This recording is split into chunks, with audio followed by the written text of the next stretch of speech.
নারায়ণগঞ্জের সোনারগাঁয়ে বাংলাদেশ জাতীয়তাবাদী দলের ৪৭তম প্রতিষ্ঠা বার্ষিকী পালন করেছেন সাবেক প্রতিমন্ত্রী এবং নারায়ণগঞ্জ-৩ আসনে দলের মনোনয়ন প্রত্যাশী অধ্যাপক রেজাউল করিম। রবিবার বিকেলে মোগরাপাড়া চৌরাস্তা থেকে এক বর্ণাঢ্য র্যালি বের হয়ে উপজেলার সদরে এসে শেষ হয়। বিস্তারিত থাকছে মোহাম্মদ আক্তার হোসেনের প্রতিবেদনে। রবিবার বিকেলে র্যালিতে বিএনপি এবং এর অঙ্গ সংগঠনের বিপুল সংখ্যক নেতাকর্মী অংশ নেন। বর্ণাঢ্য র্যালিটি মোগরাপাড়া চৌরাস্তা থেকে শুরু হয়ে বিভিন্ন সড়ক প্রদক্ষিণ করে উপজেলা সদরে সমাপ্ত হয়। এ সময় উপস্থিত ছিলেন সোনারগাঁ থানার সহসভাপতি আলহাজ সফরউদ্দিন ভূঁইয়া, ইঞ্জিনিয়ার মমিনুল ইসলাম, বারদি ইউনিয়নের সাবেক চেয়ারম্যান আবুল কাশেম বাবু, সালাউদ্দিন সালু, খোরশেদ আলম, ফারুক আহমেদ তপন সহ স্থানীয় নেতৃবৃন্দ। অনুষ্ঠানে অধ্যাপক রেজাউল করিম বলেন, দলের প্রতিষ্ঠাবার্ষিকীর এই কর্মসূচি নেতাকর্মীদের ঐক্য এবং দৃঢ় মনোবলের প্রকাশ।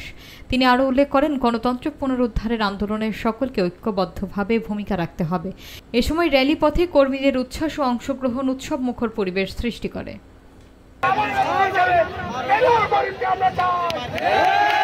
আজকের এই আনন্দ র্যালিতে উপস্থিত সোনারগাঁয়ের গণমানুষের নেতা, যিনি সোনারগাঁয়ের বিএনপি বলতে পরিচিত সাবেক এমপি, সাবেক সফল প্রতিমন্ত্রী, বাংলাদেশ জাতীয়তাবাদী দল বিএনপির কেন্দ্রীয় নির্বাহী কমিটির সদস্য অধ্যাপক রেজাউল করিম, সাবেক প্রধানমন্ত্রী, প্রথম মহিলা প্রধানমন্ত্রী, তিনবারের প্রধানমন্ত্রী, আজকে অসুস্থ করে রাখছেন ওনাকে মিথ্যা মামলা দেয়া।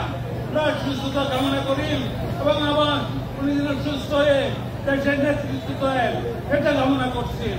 এবং আমাদের তারেক জিয়া সাহেবকেও মিথ্যা মামলা দেয়া, তাকে যে তার উপরে অত্যাচার হয়েছে, যে কি জুলুম হয়েছে চিন্তা করা যায় না, ভাষায় ব্যক্ত করা যায় না।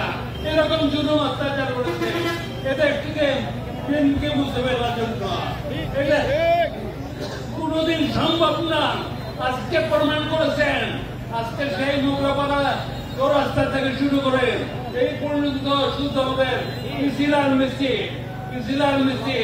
আজকে আপনারা সেই রক্তের মধ্যে কষ্ট করে সেই চলপিসের দিয়ে শুরু করে সেই বিষ্টাদি থেকে শুরু করে বাউন্দা থেকে শুরু করে রাজপুর থেকে শুরু করে এই সমস্ত নেতাকর্মীরা এত কষ্ট করে আসছেন।